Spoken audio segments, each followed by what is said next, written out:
사사기 2장 11절부터 19절까지 말씀. 이스라엘 자손이 여호와의 목전에 악을 행하여 바알들을 섬기며 애굽 땅에서 그들을 인도하여 내신 그들의 조상들의 하나님 여호와를 버리고 다른 신들 곧 그들의 주위에 있는 백성의 신들을 따라 그들에게 절하며 여호와를 진노하시게 하였는데 곧 그들이 여호와를 버리고 바알과 아스타로스를 섬겼으므로 여호와께서 이스라엘을 진노하사 노력하는 자의 손에 넘겨주사 그들이 노력함을 당하게 하시며 또 그 주위에 있는 모든 대적의 손에 팔아 넘기심에 그들이 다시는 대적을 당하지 못하였으며 그들이 어디로 가든지 여호와의 손이 그들에게 재앙을 내리시리니 곧 여호와께서 말씀하신 것과 같고 여호와께서 그들에게 맹세하신 것과 같아서 그들의 괴로움이 심하였더라.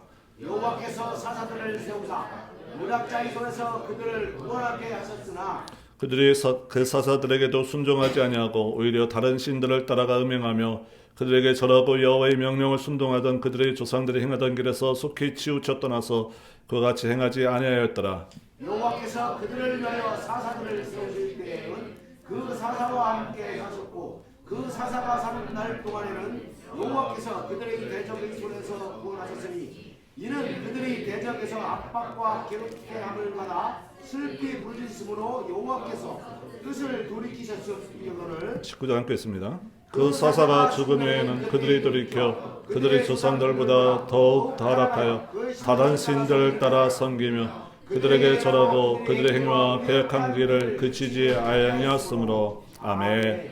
오늘 본문 말씀을 접어두시고 한 구절 더 찾아서 읽어봅니다. 신명기 11장 10절로 가봅니다. 신명기 11장 10절부터 12절까지 제가 읽어드립니다. 내가 들어가 차지하려는 땅은 내가 나온 애굽 땅과 같지 아니하니 거기에서는 너희가 파종한 후에 발로 물대기를 채소밭에 댐과 같이 하였거니와 너희가 건너가서 차지할 땅은 산과 골짜기가 있어서 하늘에서 내리는 비를 흡수하는 땅이요 내 하나님 여호와께서 돌보아 주시는 땅이라. 연초부터 연말까지 내 하나님 여호와의 눈이 항상 그 위에 있느니라. 아멘. 아멘. 이스라엘 백성은 애굽 땅에서 400년 이상의 노예 생활을 하던 사람들이었습니다. 그들은 하나님께서 약속하신 약속의 땅, 젖과 꿀이 흐르는 땅으로 하나님이 인도해 주셔서 그 땅을 살아가게 되게 합니다. 하나님께서는 그 땅을 젖과 꿀이 흐르는 땅이라고 명명하셨습니다. 11장 9절 우리가 읽어보지 않았지만 그들의 후손에게 주리라 하신 땅 곧 젖과 꿀이 흐르는 땅에서 너희 날이 장구하리라 9절 하반절에 있습니다. 하나님께서는 그 땅을 젖과 꿀이 흐르는 땅이라고 하셨습니다. 그러나 10절부터 12절까지 읽으면 이 조건들은 젖과 꿀이 흐르는 땅이 아닙니다. 애굽의 땅은 지금의 이집트의 땅입니다. 세계적으로 3대 비옥한 땅 중에 하나입니다. 나일강은 시기적으로 1년에 한 번씩 범람을 합니다. 이 범람하는 게 나쁜 것 같지만 퇴적물이 쌓이게 되고 거기에는 삼각주라고 하는 아주 비옥한 땅으로서 그들이 농사짓기에 합당한 땅이 됩니다. 1년마다 물이 넘치니까 그들의 땅이 홍수가 진 다음에는 어딘지 잘 모르게 됩니다. 그래서 발달하는 게 측량술입니다. 그리고 그 물난리를 막기 위해서 발달하는 게 건축술이고 그래서 그 애굽 땅은 이 비옥한 땅을 바탕으로 하여 많은 풍부한 그들 삶 가운데 윤택한 삶을 누리게 합니다. 그들의 농사 짓는 방법이 여기 나옵니다. 그들의 땅은 파종한 후에 발로 물대기를 채소밭에 댐과 같이 하였다라고 하는 것입니다. 물이 항상 풍족하였습니다. 아프리카에서 가장 젖줄로 이르는 나일강이 그들 가운데 그리고 특별히 하류 지역에 분포한 땅이 애굽 지역입니다. 그래서 농사짓기에도 참 편했습니다.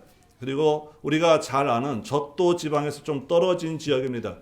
적도 지방에서 좀 떨어진 지역, 우리가 잘 알고 있는 케냐 지방, 사바나 지역이라고 하는 동물의 왕국에 나오는 그 나라도 이 적도에서 바로 윗지역입니다. 그리고 그 위에가 바로 이집트, 애굽 지역입니다. 그러니까 사바나 지역을 지나서 동물의 왕국처럼 풍부한 자연 환경들 속에서 물도 풍부합니다. 그리고 여기 있는 것처럼 물을 대기에도 풍부합니다. 농사짓기에 아주 좋습니다. 근데 가나안 땅은 뭐라고 그러죠? 척박한 땅이라고 합니다. 하늘에서 비가 오면 그 땅은 흡수하는 땅이라고 합니다. 평균 해발 높이가 800m나 되는 곳입니다. 우리나라 축구팀이 참 강한 팀이지만 이란만 가면은 우리가 고전하는데요. 이란의 수도가 바로 해발이 높은 지역에 있습니다. 그만큼 그 살아가기에도 숨쉬기에도 우리 밑에 있는 지역하고 다른 곳입니다. 그 척박한 땅에서 비가 와도 애굽처럼 물을 대서 농사 짓지 못합니다. 그리고 그곳에 들어가니 애굽과 같이 물을 대서 농사 짓는 것보다는 그들이 초목에서 양떼를 기르는 것, 그리고 우리 고원지대에는 많이 농사 짓는 게 뭐죠? 이 포도 같은 거. 프랑스의 포도가 유명한데요. 프랑스의 포도가 나는 지방도 이 고산 지역에 위치하는 지대입니다. 그러니까 포도나 그리고 올리브나 뭐 이런 것들을 농사 짓기에 편리한 땅입니다. 이집트와는 다른 땅입니다. 물이 흔하지 않습니다. 비가 와서 막아둘 수도 없습니다. 그러니 그 땅은 젖과 꿀이 흐르는 땅은 아닙니다. 하나님께서는 왜 그 땅을 젖과 꿀이 흐르는 땅이라고 그러죠? 애굽 땅에 비교해서는 좋은 환경이 아니다라는 것입니다. 그러나 내가 내게 주는 땅은 젖과 꿀이 흐르는 땅이다라고 합니다. 그 이유가 분명하게 12절에 있습니다. 내 하나님 여호와께서 돌보아 주시는 땅.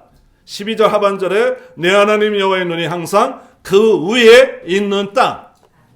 환경과 조건이 좋아서 젖과 꿀이 흐르는 땅이라고 부르지 않습니다. 구약에서 가장 오해가 되는 부분은 우리가 가나안 땅을 젖과 꿀이 흐르는 땅, 하나님께서 우리에게 젖과 꿀이 흐르는 땅으로 인도하시기를 항상 기도하십니다. 그 땅의 환경은요, 여러분들이 이 성지 순례를 가보시면 젖과 꿀이 흐르는 땅하고는 전혀 틀립니다. 지금은 환경이 많이 좋아졌지만 지금도 그렇습니다. 환경이 좋아서 비옥한 토지가 있어서 애굽에 비하면 보잘것없습니다. 그러나 그 땅이 왜 젖과 꿀이 흐르는 땅이냐? 여호와께서 항상 돌봐주시는 땅, 그리고 여호와의 눈이 항상 그 위에 있는 땅이기 때문에 그것이 바로 젖과 꿀이 흐르는 땅입니다. 신약의 교회, 그리고 신약의 교회 공동체의 여러분은 바로 젖과 꿀이 흐르는 땅 안에 들어와 있는 하나님의 백성들입니다. 젖과 꿀이 흐르는 땅.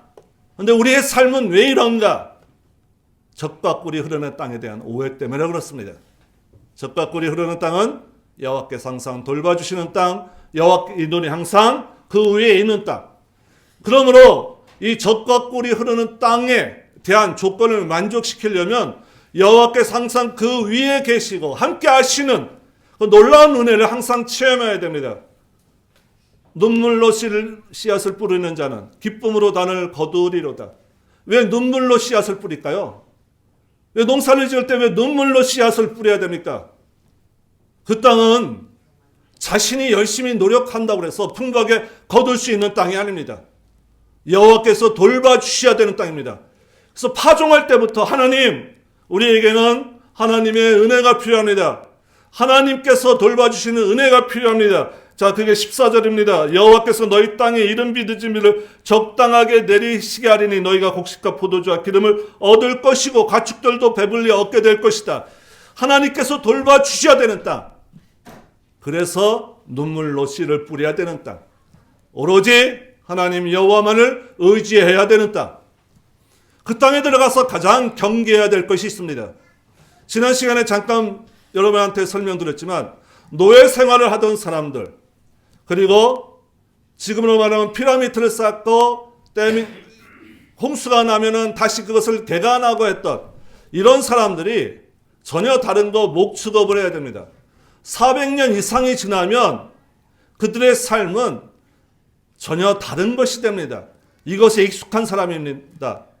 그런데 이 가나안 땅에 들어와 보니 그 땅은 정말 있던 사람들이 농사를 아주 잘 짓습니다. 익숙하니까요. 근데 여기 와 보니까 또 다른 면이 있습니다. 애굽에서 왜 하나님이 10가지 재앙으로 애굽을 심판하시는지 아십니까? 아니 10번째 마지막 장자를 죽이는 심판을 처음에 딱 하시고 한 번에 확 끌어내시면 되지, 왜 1단계부터 10단계까지 하나님께서는 계속적으로 10가지 재앙을 내리십니까? 맨 처음에 재앙이 뭐죠?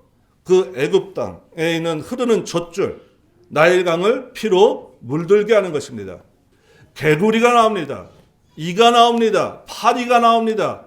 독종이 나옵니다. 우박이 떨어집니다. 메뚜기가 나옵니다. 흑암이 온 나라를 뒤엎습니다. 이게 다 무엇이죠? 애굽에서 섬기던 신들이에요. 그 애굽의 왕은 태양의 아들이라고 불렸습니다. 그 태양의 아들의 빛을 가리는 아홉 번째의 이 재앙, 완전히 너희 가운데 신은 없다라는 것이죠. 그리고 앞에 나오는 우리가 보기 하잘것없는 것, 파리, 이, 개구리, 메뚜기 다 애굽이 섬기던 신들입니다. 10가지 재앙은 애굽이 섬기던 신들을 박살내는 것입니다. 근데 우리가 볼 때도 하찮은 것들이에요. 근데 이것을 신으로 섬깁니다. 근데 이 땅에 들어왔더니 이 땅의 지리적 위치가 이제는 그리스하고 가깝죠. 우리가 잘 알고 있는 그리스 로마 신화를 생각하시면 됩니다. 신들이 어떻습니까? 마치 우리와 같아요. 우리와 같은 감정을 갖고 있습니다. 제우스, 비너스, 아폴로, 큐피트, 그들끼리 사랑도 나누고 그들끼리 우리와 같은 감정을 나누고 이렇게 합니다. 가나안에 들어왔더니 그들의 신은 무엇이냐? 애굽의 신과 같이 파리, 이, 메뚜기 이런 게 아닙니다. 마치 우리와 같은. 그래서 우리가 그들한테 부르짖으면 그들이 우리를 만나주고 그리고 그들이 풍요의 신으로서 존재하는. 그래서 그들의 신은 애굽의 신과 달라서 뭔가 우리와 가까운. 그래서 그들의 신을 의지하는 그들의 백성을 보니 어떻습니까? 풍요로운 것들을 많이 맛보게 되는. 가나안 땅에 들어와서 그들이 하지 말아야 될 것, 하나님께서는 이 신명기를 통해서 분명히 말씀하십니다. 16절 너희는 스스로 삼가라. 두렵건대 마음이 미혹하여 돌이켜 다른 신을 섬기며 그것에서 절함으로 여호와께서 너희에게 진노하사 하늘을 닫아 비를 내리지 아니하게 하여 땅의 소산을 내게 하지 아니하심으로 너희가 여호와께서 주신 아름다운 땅에서 속히 멸망할까 하노라. 하나님께서는 이 신명기 말씀을 통해서 그들 가운데 들어가서 가장 경계해야 될 게 뭐죠? 하나님이 함께 하시는, 하나님이 함께 하셔서 늘 돌봐주셔서 젖과 꿀이 흐르는 땅인데 그들이 그곳에서 미혹되어서 다른 신을 섬기며 경배하며 나감으로 나의 진노가 너희에게 쏟아질 것을 가장 경계하라라는 것이었습니다. 그래서 항상 이들이 해야 될 것은 무엇이냐? 중심절입니다. 13절 내가 오늘 너희에게 명하는 내 명령을 너희가 만일 청정하고 너희 하나님 여호와를 사랑하여 마음을 다하고 뜻을 다하여 섬기면 이렇게 되는 것입니다. 그리고 16절 너희는 나의 이 말을 너희 마음과 뜻에 두고 이렇게 하나님의 말씀을 지켜 행하는 것, 그것이 젖과 꿀이 흐르는 땅에서 그들이 행해야 될 유일한 행위였으며 또한 바르게 나갈 그들의 신앙의 목표점이었습니다. 젖과 꿀이 흐르는 땅은 환경이 젖과 꿀이 아니라 하나님이 함께 하심으로 하나님이 늘 눈동자같이 돌봐주심으로 그것이 젖과 꿀이 흐르는 땅입니다. 여러분의 삶은 여전히 젖과 꿀이 흐르는 땅에 이미 들어와 계심을 잊지 마시기 바랍니다. 그 가운데 우리가 행해야 될 게 무엇인가? 여기 있는 것처럼 여호와의 말씀을 지켜 행하고 다른 것에 유혹되지 않는 것입니다. 무엇 때문에 유혹되죠? 정말 젖과 꿀이라는 현실이 그들 앞에 놓여지니까.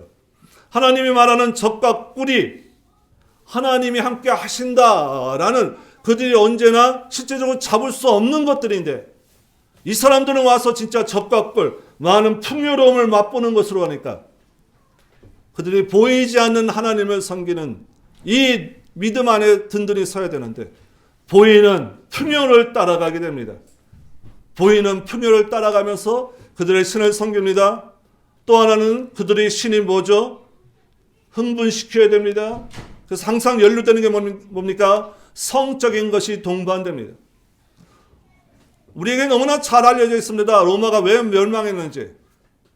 그리고 그 로마가 썼던 정책들, 국민들을 우민화시키는 데 쓰는 정책과 동일합니다.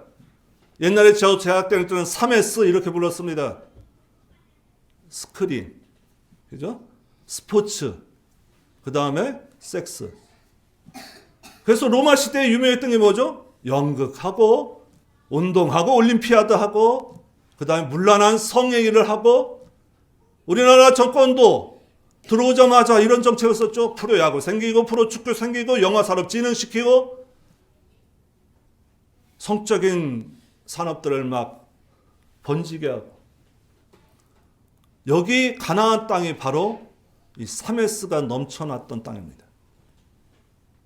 그들의 우상을 섬기는데 성적인 문란함이 등장합니다. 우리는 스크린 이렇게 보이는 공연을 하지만 이들은 직접 그 안에서 그 신을 섬기기 위하여 성적인 공연을 하게 됩니다. 그 안에서 그 또한 그들이 경연도 하게 됩니다. 이것들이 인간을 자극하는 원초적인 힘들이에요. 더불어 로마 시대를 멸망시켰던 원흉이기도 합니다. 이스라엘 백성들은 이런 인간의 원초적인 자극 앞에서 피하여서 적과 꿀이 흐르는 땅에서 하나님만을 바라보면서 나가야 됐습니다. 이것이 유일한 조건입니다. 오늘 우리가 본문으로 잡은 사사기 2장 11절로 돌아와 보십시오. 사사기 2장은 지난 시간에 봤던 6절서부터 2장 전체가 사실은 그 이후에 전체 사사기 전체를 말하는 것입니다. 그러니까 사사들이 시작되기 전에 있었던 환경을 얘기하는 것이 아니라 사사기 전체를 먼저 얘기하는 것입니다. 우리의 오해를 먼저 하나 풀 것이 있습니다. 사사기는 시대별로 쓰여진 것이 아닙니다. 앞으로 우리가 12명의 사사를 볼 것입니다. 12명의 사사를 지도를 참고하면서 보십시오. 남쪽서부터 유다부터 베냐민, 에브라임으로 올라가서 북쪽으로 지파들마다 하나씩 갑니다. 나중에 삼손까지, 단지파까지 가장 힘이 약했던 그 땅도 차지하지 못했던 땅에서 지파에서 가장 힘센 이 삼손이 나오는 이 아이러니로 사사의 12명을 맺게 됩니다. 사사기는 이미 설교되어 있는, 선포되어 있는 설교입니다. 시대별로 한 게 아니라 주제별로 각 지역을 돌아다니면서 하나님께서 이 땅을 어떻게 돌보셨는가. 그래서 이스라엘의 온 지파를 돌며 대표적인 사사들을 소개하는 것입니다. 이 시대의 어려움이 끝나니까 그 다음에 요 지파가 힘들었다가 아니라 하나님께서 어떻게 전체적으로 이스라엘을 돌보시는가, 전 지역을. 그런데 이 사사 시대를 종결하면서 마지막에 결론처럼 내야 되는 것들이 이미 앞서 우리에게 소개되고 있습니다. 이 앞서 소개되는 이 구절 속에서 우리는 여호와만을 섬기고 그들의 신들을 완전히 버려야 됐습니다. 근데 이게 거꾸로 돌아가는 게 2장 11절부터 13절입니다. 11절 이스라엘 자손이 여호와의 목전에 악을 향하여 바알을 섬깁니다. 바알을 섬기는 게 나옵니다. 뭘 버리느냐? 12절 애굽 땅에서 그들을 인도하여 내신 그들의 조상들의 하나님 여호와를 버리게 됩니다. 이게 거꾸로 돌아갑니다. 하나님을 섬기고 그들의 바알을 버려야 되는데 11절 악을 향하여 바알을 섬기고 여호와를 버립니다. 한 번 더 강조합니다. 13절 곧 그들이 여호와를 버리고 바알과 아스다롯을 섬기게 됩니다. 버리고 섬기는 게 지금 방향이 완전히 다른 방향으로 들어가게 됩니다. 하나님께서는 이스라엘 백성들에게 무엇을 섬기며 무엇을 버려야 될 것인가? 신명기의 내용이 다 그것입니다. 레위기의 내용은 그 하나님의 예배하면서 나오는 절차들이 어떻게 하나님을 바르게 섬겨야 될 것인가? 어떻게 거룩함으로 나가야 될 것인가? 지금 11절, 12절, 13절 버리고 섬기는 게 다 다르게 돼 있죠.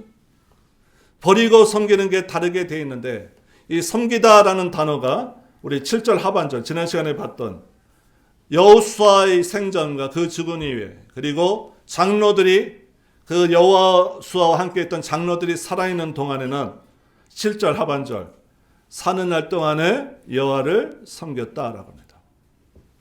여호와를 섬기다. 그리고 그들을 신을 버려야 된다. 이 히브리어를 성경으로 원어로 읽으면요. 여기 보면은 막 단어들이 헷갈립니다. 왜 그러냐면요. 섬기다, 예배하다.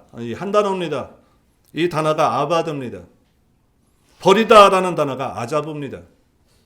비슷합니다. 단어가. 구약은 성경은 히브리어로 쓰여졌는데 모음이 없다고 그랬죠. 자음만 가져옵니다. 자음의 순서만 뒤가 바뀝니다. 아바드와 아자부. 근데 이 섬기다라는 단어 이후에 8절 보십시오. 여호와의 종 눈의 아들 여호수아가 110세의 죽음에. 섬기다라는 단어를 얘기하면서 여호수아를 얘기합니다. 8절에.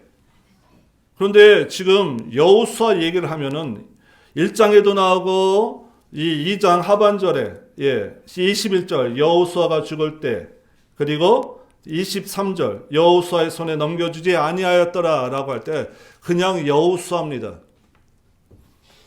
다른 데 얘기할 때는 다 여호수아예요. 사사기에는 여호수아를 소개를 7번을 합니다. 근데 특별히 여기 나오는 2장 8절만 여호수아를 소개하는데 여호와의 종 눈의 아들 여호수아라고 합니다. 왜 여호와의 종이라는 표현을 이곳에서만 했을까요?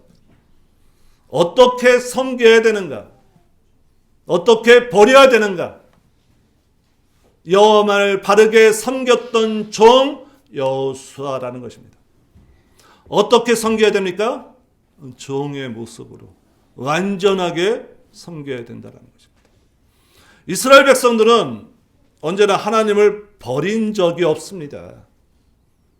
하나님도 섬기고 바알도 섬겼습니다. 여기 여호와를 버리고 그들의 신을 섬겼다라고 하니까 하나님은 제껴두고 그들의 신을 쫓아갔다라고 오해하지 마십시오.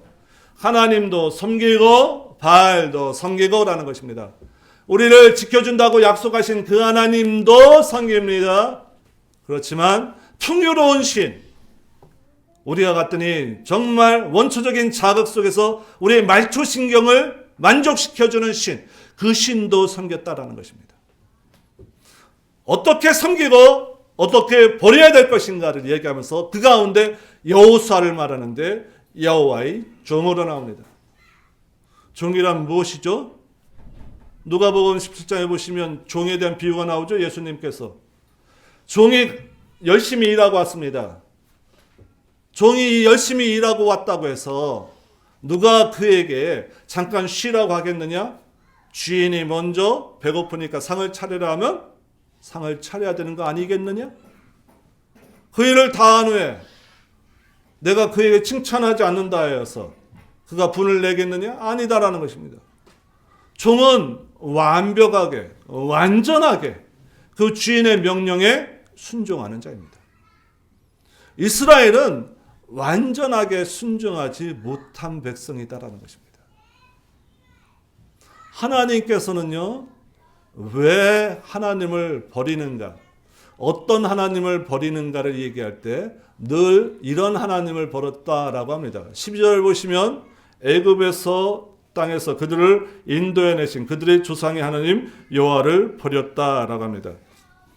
이스라엘 백성들의 구원의 시작, 애굽 땅에서의 구원들, 아까 말씀드렸죠. 10가지 재앙은 뭘 나타내는 거죠? 이 땅에 완전한 신, 온전한 신은 오직 여호와밖에 없다라는 것입니다. 그런데 이 구원의 시작이 무엇인가? 자, 출애굽기 2장으로 잠깐 가봅니다. 출애굽기 2장 23절부터 봅니다. 2장 23절부터 25절까지 제가 있습니다. 여러 후에 애굽 왕은 죽었고 이스라엘 백성들에게 고통을 주던 그 애굽 왕, 그러나 그보다 더 큰 고통을 주는 애굽 왕이 등장하게 됩니다. 이 애굽 왕은 죽었고 하는 말은 그 우리가 앞서 봤던 요셉을 알지 못하던 그 애굽 왕들의 등장입니다. 이스라엘 자손은 고된 노동으로 말미암아 탄식하며 부르짖으니 그 고된 노동으로 말미암아 부르짖는 소리가 하나님께 상달되지라. 지금 고된 노동, 탄식하며 부르짖는다.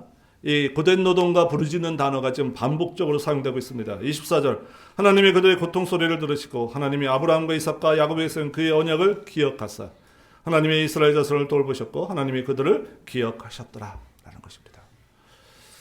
언약을 기억하사 그들을, 하나님이 그 백성을 기억하셨다라는 것입니다. 지금 2장 전에 2장 1절서부터 나오는 내용은 무엇인가? 모세의 탄생입니다. 그리고 바로의 궁전에서 자라납니다. 우리는 출애굽의 역사를 이끈 위인 모세를 잘 압니다. 그게 왕족으로 태어나고, 그리고 왕무로 들어가서 훈련받고, 그리고 뭔가 그에게 힘이 있고 능력이 있고, 그랬으니 이가 뭔가 큰 일을 행할 것이라는 기대감을 갖습니다. 이렇게 돼서 왕족으로 태어나서 이 힘과 능력과 지혜를 가져서 이스라엘의 출애굽을 성공시킨 사람이구나 라는 기대를 갖게 합니다. 근데 2장의 중반에 들어가서 뭐하죠? 살인자가 됩니다. 그리고 그가 사막으로 도망갑니다. 그리고 그곳에서 양을 칩니다. 양도 치는데 특별한 기술도 없는 것 같습니다. 양을 쳤는데 누구의 양을 치죠? 장인의 양만 칩니다. 아니, 이스라엘을 구원에 이끌 사람 모세가 왜 이렇게 변하는가? 우리에게 뭘 말하죠? 모세가 구원한 게 아니다라는 거죠. 하나님께서 이스라엘 백성의 고통으로 말미암아 부르짖는 소리를 들으시고 그 소리가 하늘에 상달된지다. 하나님께서 그 고통 소리, 부르짖음을 들으시고 하나님의 뭘 기억하시죠? 그들의 조상들과 세웠던 언약을 기억하셨다라는 것입니다. 하나님이 잠들어서, 하나님이 뭘 몰라서 그들이 이제 부르짖으니까 이제서 그 언약을 딱 떠오르신 건가? 그건 아니라는 것입니다. 이스라엘 백성들이 회개함으로 하나님께 부르짖은 거 아닙니다. 고통으로 하나님을 부르짖습니다. 나 힘들어요, 하나님. 그들이 애굽 땅에 와서 하나님을 철저히 섬겼는가? 그런 것 같지도 않습니다.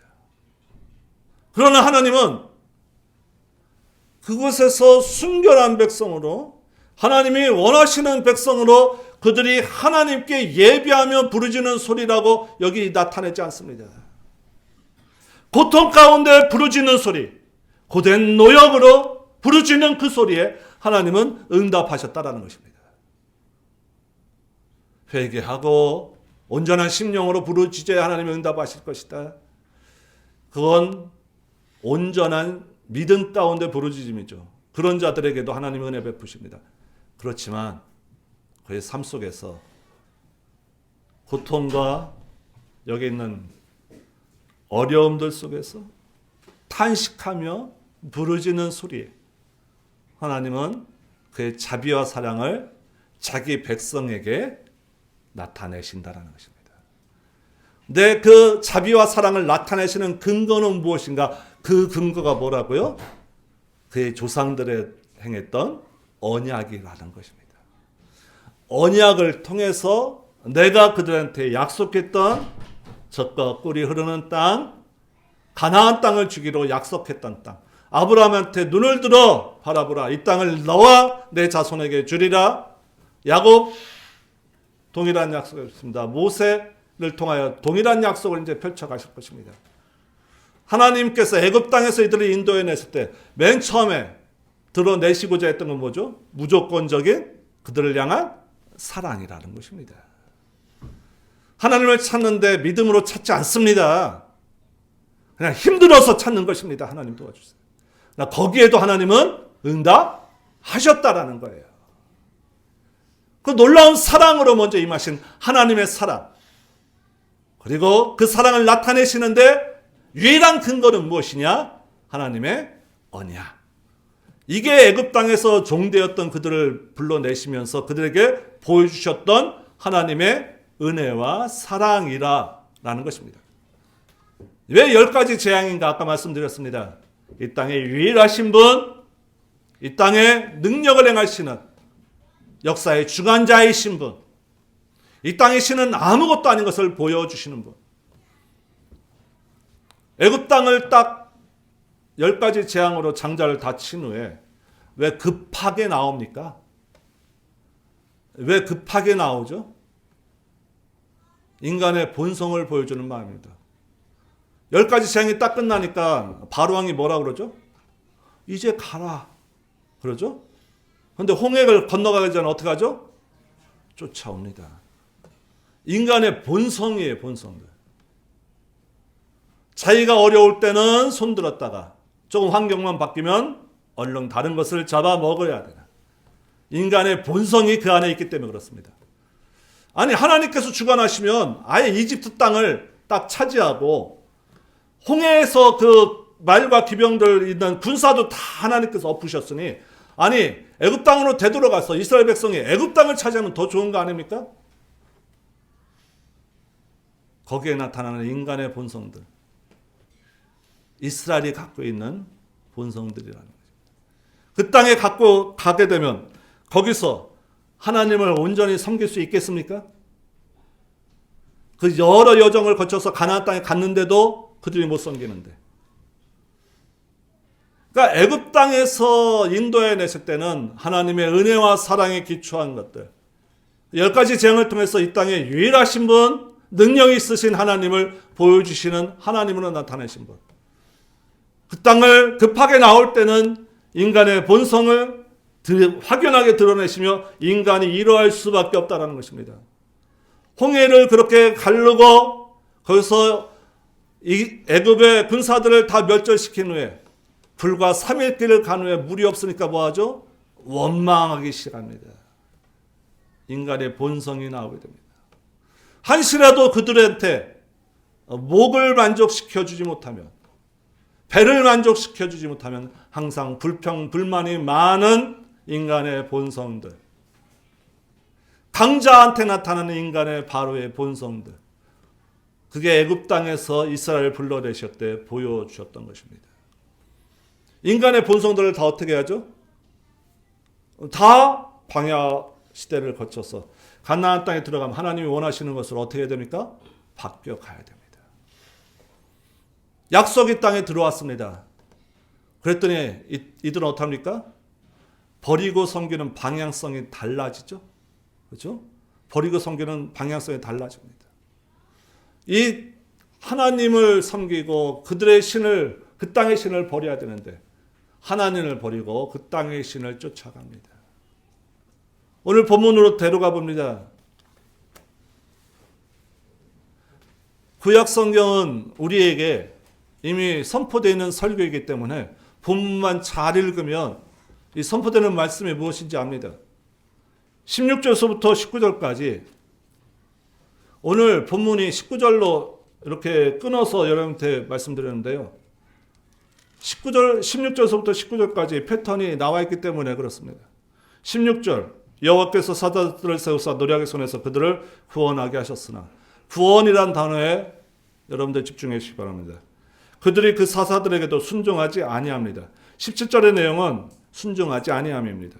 18절 여호와께서 그들을 위하여 사사들을 세우실 때는 그 사사와 함께 하셨고 그 사사가 사는 날 동안에는 여호와께서 그들의 대적을 손에서 구원하셨으니, 역시 16절과 마찬가지로 구원이라는 것입니다. 19절 그 사사가 죽은 애는 그들이 돌이켜 그들이 조상들보다 더욱 타락하게 됩니다. 언제나 하나님은 뭐하죠? 그들한테 구원을 베푸십니다. 17절 순종하지 않습니다. 사사를 세워서 그들을 구원하시게 됩니다. 대적의 손에서. 그러나 그들은 어떻게 나갑니까? 더욱더 타락하게 됩니다. 이 원인이 무엇이죠? 어떤 걸 버리고 어떤 걸 섬겨야 되느냐, 이 방향성에 대한 문제 때문에 이들은 하나님이 구원해 주셔도 잊어버리고 나가게 됩니다. 온전히 섬겨야 됩니다. 이게 말세의 모습인 걸 우리는 디모데후서를 통해서 작년에 봤습니다. 그 본문만 잠깐 보고 말씀을 마치도록 합니다. 디모데후서로 가봅니다. 디모데후서 3장입니다. 말세에 고통하는 때가 이르게 된다고 합니다. 그리고 그 고통의 원인이 무엇인지 우리에게 설명합니다. 디모데후서 3장 1절 너희는 이것을 알라. 말세에 고통하는 때가 이르리니. 자, 여기는 19가지, 3절과 4절에는 2절서부터 3절 그리고 4절까지 19가지의 모습들이 나오게 됩니다. 자, 이거 설교한 지 몇 달 안 됐는데 기억나십니까? 19가지 항목을 어떤 것으로 묶어서 하는 것들은요, 우리에게 그 유익을 이렇게 많이 이렇게 전해주지 못했습니다. 첫 구절과 마지막 절을 보시는 게 좋습니다. 첫 구절, 사람들이 자기를 사랑합니다. 마지막 구절, 4절 하반절, 쾌락을 사랑하기를 하나님 사랑하는 것보다 더하게 됩니다. 사랑의 방향성의 문제입니다. 자기를 사랑하는 것으로 시작합니다. 마지막 구절은 하나님을 사랑하는 것을, 쾌락 사랑하는 것을 더 사랑한다라고 합니다. 이 사람들의 잘못점은 뭐죠? 말세의 고통은 뭐죠? 사랑의 방향성입니다. 그들의 신을 버리고 여호와를 섬겨야 되는 방향성을 가져야 됐습니다. 그러나 말세에 나타나는 고통도 뭐죠? 하나님을 사랑해야 되는데 자기를 사랑합니다. 그리고 쾌락 사랑하기를, 하나님 사랑하는 것보다 더 좋아합니다. 이 19가지 중에 이 방향성의 문제와 더불어서 여러분들과 말씀을 나눌 때 사랑이라는 단어를 찾아보십시오. 2절. 사람들이 자기를 사랑합니다. 자기입니다. 돈을 사랑합니다. 요즘도 그러죠. 자, 4절 보십시오. 쾌락을 사랑합니다. 그것은 하나님 사랑보다 더합니다. 자기 사랑하는 것, 돈을 사랑하는 것, 쾌락을 사랑하는 것을 모두 하나님 사랑보다 더합니다. 자기 중심적, 물질 중심적, 쾌락 중심적이라는 것입니다. 이런 결과물들로 나오는 게 가운데 있는 것들이에요. 그러니까 사사시대에서 말하고 있는 무엇을 버리고 무엇을 섬겨야 되는가의 방향성이 말세에도 나타나는데 이게 고통의 원인이다라는 것입니다. 우리 삶의 고통의 원인들은 바로 여기서 나온다라는 것입니다. 그리고 5절, 경건의 모양이 있으나 경건의 능력은 부인한다라는 것입니다. 이 구절이 참 어렵습니다. 경건의 능력과 경건의 모양. 여러분들도 경건, 하나님께서 원하시는 경건의 모습으로 나가기를 항상 애씁니다. 근데 경건의 모양이 있으나 능력이 없다는 것. 아까 아자부와 그리고 우리가 아바드 비슷한 단어로서 얘기한 것 같이 여기서도 경건의 능력과 모양은 이 헬라어의 발음을 갖고 해석하는 게 유익할 것 같습니다. 쾌락을 사랑한다. 필레도노이입니다. 필레오 하는 게 사랑이란 단어라고 말씀드린 기억나십니까? 필레도노이. 하나님 사랑하는 것. 필로데오이. 필로도노이와 필로데오이. 아까 우리가 봤던 섬기다, 버리다 라는 단어가 비슷했는데 하나님이 그렇게 그들한테 진노하셨습니다. 왜요? 비슷하게 나가니까. 쾌락 사랑하기를 하나님 사랑보다 더합니다. 언제 우리가 하나님 사랑을 쾌락 사랑보다 더했습니까?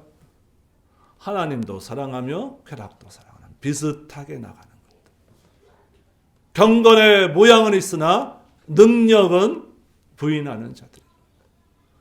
그래서 사사기의 내용은 그때 그 시절 그 땅에서 일어난 얘기가 아니라 발세를 살아가는 바로 오늘 여기 우리에 대한 나에 대한 이야기일 수밖에 없습니다.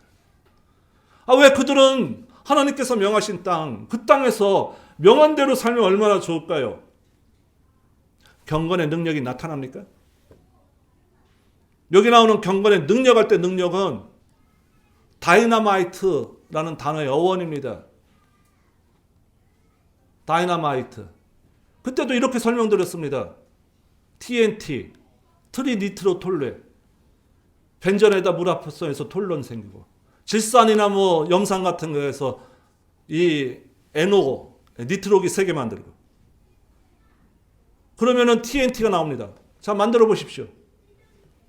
지식적으로는 저도 TNT 제조할 줄 알아요. 하나님을 섬기는 것, 예배하는 것, 지식적으로 다 알아요. 경건의 모양은 있습니다.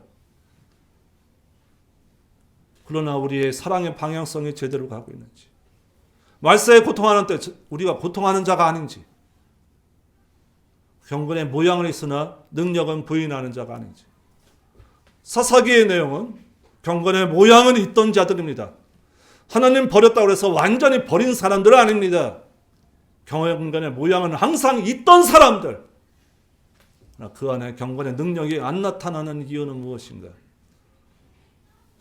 여호와의 종 여호수아 같이 나가지 못했던 그들의 모습 속에서 사사기의 이 고통의 원인을 찾아야 됩니다. 말세의 고통의 속에 있다면 이미 젖과 꿀이 흐르는 땅, 여호와께서 항상 돌봐주시는 땅, 여기 눈동자가 항상 있는 땅에 우리는 이미 들어와 있는데, 말세에 고통하는 때에 우리가 그 고통으로 나가고 있다면 우리의 사랑의 방향성을 체크해 보셔야 됩니다. 여기 나오는 19가지는 여러분의 체크 포인트입니다. 여러분들이 정말 하나님 사랑으로 나가고 있는지 체크해 보셔야 됩니다. 오늘 설교 제목은 하나님을 섬기지 않는 백성들입니다. 이게 우리에게 적용된다면 정말 하나님 앞에서 부끄러운 신앙입니다. 오늘 사사기의 말씀을 통해서 우리에게 부탁하시는 말씀, 온전히 그 하나님, 우리의 주인 되신 하나님, 눈동자로 여호와의 눈동자 함께 늘 계시는 젖과 꿀이 흐르는 여러분의 삶 속에서, 그리고 우리 교회 공동체 안에서 이런 능력의 하나님을 맛보시길 주의 이름으로 축원드립니다. 언제나 우리는 바알과 같은, 아스타롯 같은 이 땅의 쾌락들, 이 땅에 주시는 온갖 소산물들이 우리를 유혹합니다. 저들과 같지 아니하면 우리는 낙담합니다. 그러나 하나님께서는 약속의 땅에 들어왔으니 그들과 같이 풍요로울 것이 아닙니다. 이걸 약속한 것이 아닙니다. 내 말씀을 삼가 듣고 행하면, 주를 쫓아 행하면 그 안에서 주시는 하나님의 복이 넘치는 것이다. 이걸 약속하셨습니다. 온전한 믿음 안에서 베풀어 주시는 축복을 누리시길, 2020년도 이런 축복이 여러분의 삶에 넘치시길 주의 이름으로 축원드립니다. 기도하겠습니다.